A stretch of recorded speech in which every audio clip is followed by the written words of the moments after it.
تیرے نقش پاک کی تلاش تھی، یا رسول اللہ تیرے نقش پاک کی تلاش تھی جو میں جھکا رہا نماز میں۔ نماز اچھی، روزہ اچھا، حج اچھا، زکوٰۃ اچھی، مگر میں باوجود اس کے مسلمان ہو نہیں سکتا، نہ جب تک کٹ مروں خواجہ بطحا کی عزت پر، خدا شاہد ہے کامل میرا ایمان ہو نہیں سکتا۔ یہ سارے کا سارا دین نبی پاک صلی اللہ علیہ وسلم کی محبت کا نام ہے۔ اگر اس محبت کو نکال دیا جائے درمیان سے تو سوائے پوجا پاٹ کے جس طرح ہندو کرتے ہیں اس کے علاوہ کوئی شے نہیں، کوئی شے نہیں ہے۔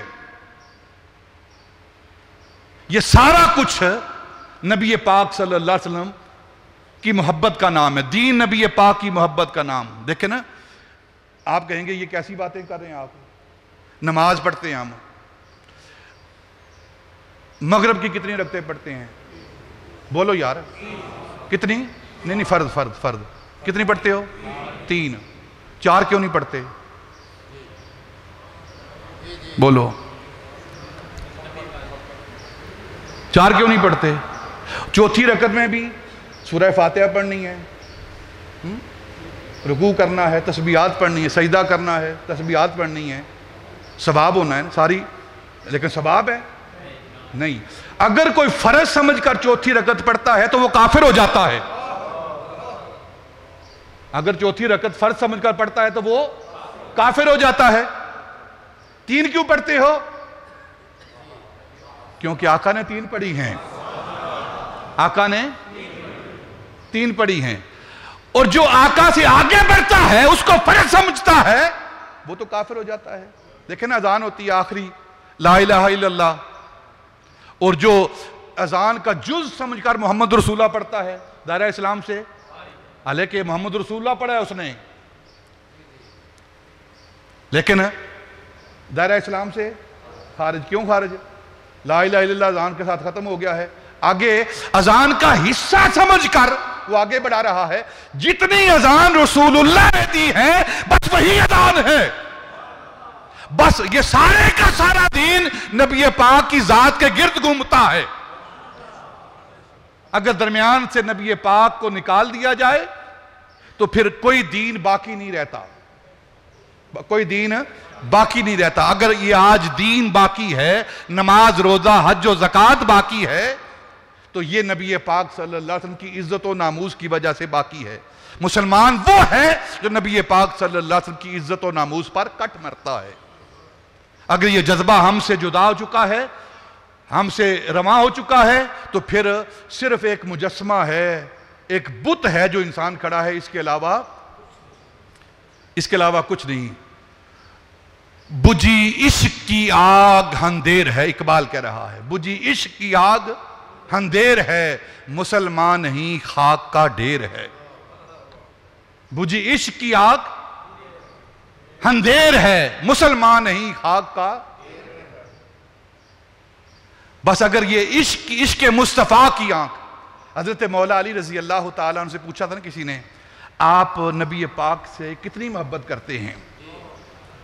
گرمی کا دن ہو، 50 ڈگری ہو، ریگستان ہو، سفر کر رہا ہو انسان، اور سفر کر کر کے پیاس لگی ہو، اور انتہا کو پہنچ چکا ہو انسان، قریب المرگ ہو، پیاس کی شدت کی وجہ سے اب نڈھال ہو چکا ہو، تو حضرت مولا علی رضی اللہ تعالیٰ عنہ فرماتے ہیں وہ شخص جس کی یہ کیفیت ہو، جتنا وہ ٹھنڈے پانی کے ساتھ محبت کرتا ہے نا، ہم اس سے بھی زیادہ اپنے نبی کے ساتھ محبت کرتے ہیں، اس سے بھی زیادہ مومن نبی پاک کی ذات کے ساتھ محبت کرتا ہے۔ یہی سب کچھ ہے، ہست حب رحمت للعالمین۔ یہ سارے کا سارا دین، سارے کا سارا ایمان، یہ نبی پاک کی محبت کا نام ہے۔ اللہ کی بارگاہ سے نبی پاک کی محبت مانگا کریں، ہم سارے مل کر مانگا کریں۔ یہی ہماری دنیا ہے، یہی ہماری آخرت ہے۔ وما علینا الا البلاغ۔